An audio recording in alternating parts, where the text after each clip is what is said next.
ఆదికాండము 18వ అధ్యాయము 3వ వచనములో, ప్రభువా నీ కటాక్షము నా మీద ఉన్న ఎడల ఇప్పుడు నీ దాసుని దాటిపోవద్దు, నేను కొంచెము నీళ్లు తెప్పించెదను, దయచేసి కాళ్ళు కడుక్కొని ఈ చెట్టు క్రింద అలసట తీర్చుకొనుడి. దేవుని వాక్యమును దీవించునుగాక.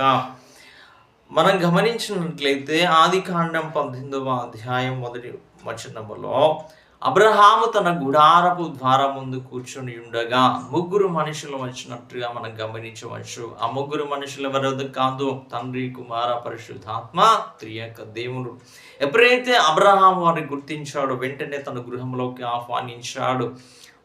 ఆహ్వానించడమే కాదు, వారికి ఆహారంని సిద్ధపరిచాడు. వారు ఆహారం తినినట్టుగా కూడా దేవుని యొక్క లేఖనం సెలవిస్తుంది. అవును ప్రియులారా, దేవుడు మన హృదయాల్లోకి వస్తాడు, మన ఇంటిలోకి వస్తాడు. ఎప్పుడైతే మనం ఆహ్వానిస్తామో, దేవుణ్ణి ఎప్పుడైతే మనం ఆహ్వానిస్తామో ఆయన మన హృదయంలోకి వస్తాడు, ఇంటిలోకి వస్తాడు. జక్కయ్య మనం గమనించినట్లయితే జక్కయ్య గృహంలోకి దేవుడు ఎప్పుడైతే వెళ్ళాడో అతని యొక్క హృదయం మారింది, ఆలోచన మారింది, ప్రవర్తన మారింది. అతను ఒక సాక్షి అయిపోయాడు. అంతవరకు పాప మార్గంలో ఉన్నటువంటి జక్కయ్య పవిత్ర మార్గంలోకి రాగలిగాడు. కారణం ఎంతో తెలుసా? దేవుడు అతని యొక్క గృహంలోకి వెళ్ళాడు. అందుకే అబ్రహాము యొక్క గృహములోకి దేవుడు వెళ్ళడానికి అంతకంటే ముందు ఏం జరిగిందంటే, అబ్రహాము అతన్ని ఆహ్వానించాడు. దేవుడు ఆహ్వానించినప్పుడు వచ్చి గొప్ప కార్యం అతని జీవితంలో జరిగించినట్టుగా దేవుడు నీ హృదయంలోకి రావాలి అనుకుంటున్నాడు.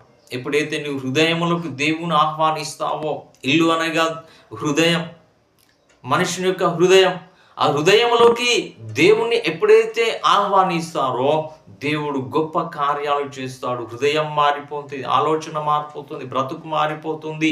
అనేక విధాలుగా దేవునికి ఆశీర్వాదాలు అనేటువంటి మనం పొందుకోగలుగుతాం.